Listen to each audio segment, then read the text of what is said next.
C'est que le frère Zach était pour moi donc ce prophète. C'est que celui qui a donné un sens de direction clair. Je n'ai jamais eu une ambition d'aller comme missionnaire. S'il fallait que ça vienne de moi. Parce que, évidemment, je me trouvais totalement comme incapable. Donc, non seulement il y a cet aspect professionnel qu'il a révolutionné totalement. Je dis bien totalement dans ma vie.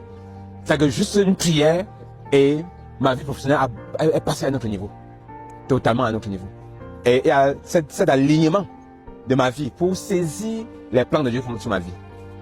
Donc, à partir de ce moment, dès que c'est cette nuit-là, il a directement regardé sur la carte et il a commencé à pointer sur la carte là où nous devons aller. C'est d'abord le Niger et finalement c'est le Sénégal. Et quand nous sommes allés au Sénégal, nous sommes finalement entrés au Sénégal en novembre 2004. Et nous avons commencé l'œuvre, nous avons commencé à prier, à évangéliser.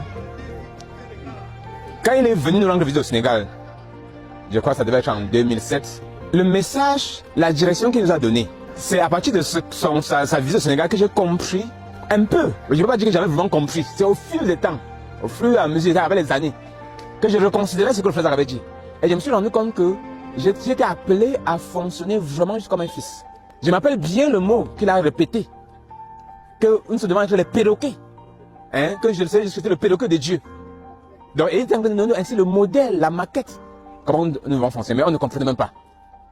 Donc, plus tard, je me suis dit, je n'ai pas de message. Je n'ai qu'un seul message. Le message du frère Zach. Donc, j'ai commencé à comprendre que je dois lire les livres, je dois enseigner ce qui est dans les livres. Je dois répéter ce qui est dans les livres, juste comme un perroquet. Mais évidemment, avec la vie et la relation et tout ça. Mais j'ai compris que mon message à prêcher, c'était le message du frère Zach dans les livres. Et c'est ce que j'ai été à faire. Et ce qui fait qu'aujourd'hui, si je suis pas en train d'enseigner dans un livre du frère Zach, je suis en train d'enseigner un des messages du frère Théodore. C'est la relation, c'est la visite, cette visite du frère Zach. Encore pour nous donner un sens de direction. Mais on ne comprenait même pas à l'époque que c'était un sens de direction. Mais c'est ainsi que non seulement ma vie professionnelle a été alignée par son influence, le sens de destinée, l'appel de Dieu sur ma vie, c'est lui qui m'a permis de saisir l'appel de Dieu sur ma vie. Et la direction pour servir sur le champ de mission, c'est encore lui qui a permis qu'on puisse saisir. Donc, en réalité, je ne suis pas confus sur comment il faut. Je sais que je dois prêcher le message. J'ai été envoyé. Je dois prêcher le message de celui qui m'a envoyé. Donc, voilà les grandes lignes de l'influence du frère Zach sur ma vie. En dehors du fait que le modèle de paix qu'il était, le modèle de les autres domaines.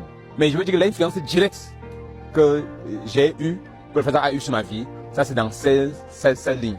Vie professionnelle, la direction pour ma vie et la direction dans le service sur le champ de mission.